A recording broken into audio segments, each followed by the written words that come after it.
Now, I've been rapping for years. What started as a fun hobby with my friends, freestyling to random instrumentals, eventually became something I started to take quite seriously. A few years ago, I traveled to multiple different cities to compete in rap battles. I talk about this journey in the EP, as well as having some fun with punchlines and flows. Now, I've released numerous singles over the past few years, but a few months ago, I decided I was gonna release a full-fledged 6-song EP.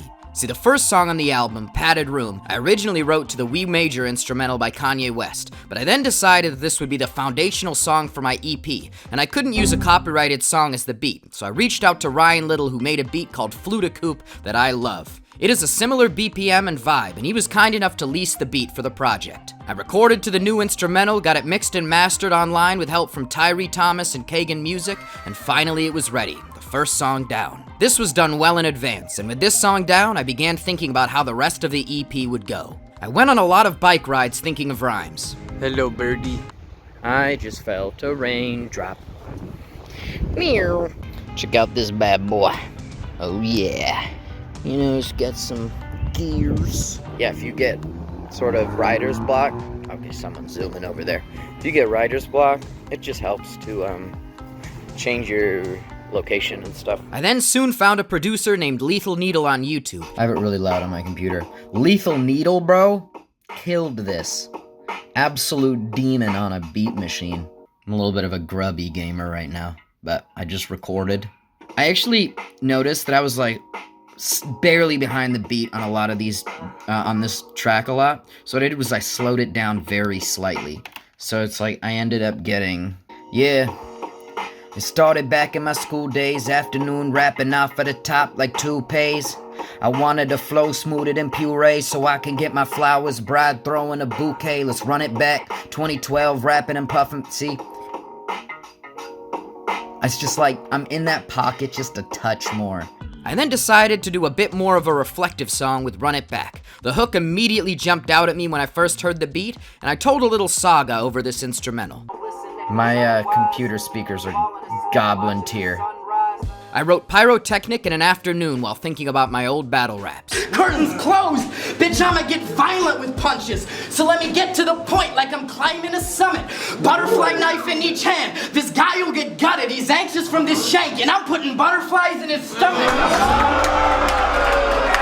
Now, I originally wrote Propane to a different beat, but I then changed it to the current one after hearing it one night.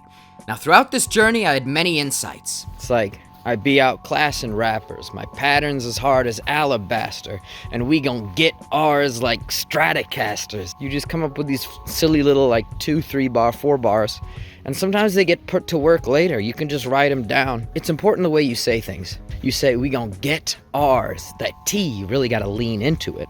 We gon' get ours like Stratocasters. I be mad at bastards. I be packing. Bruh, chill. I like to look at rapping methodically, seeing what people I like do. My current favorite rappers are Benny the Butcher and Freddie Gibbs, so I often see the rhyme patterns they use as inspiration. Analyzing how rhymes all fit together is a lot of fun for me. Another thing that's important to do, if you want to be good at something or improve at something, you have to do it a lot.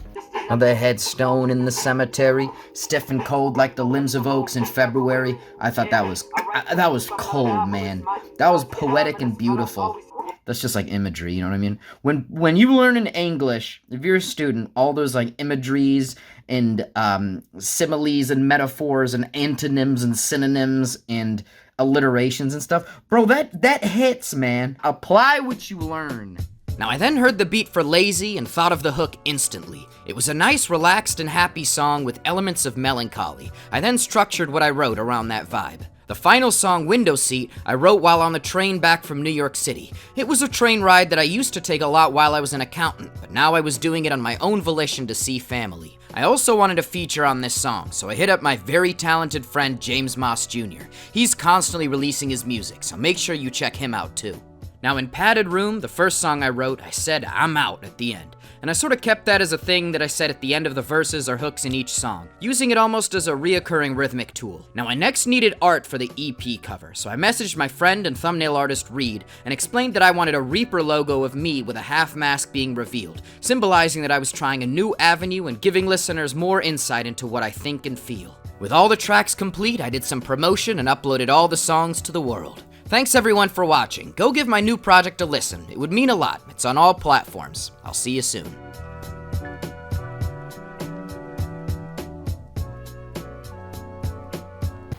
I love the waves of wind, though, that make a bunch of little flowers look like an ocean. This is where you get the inspiration, man.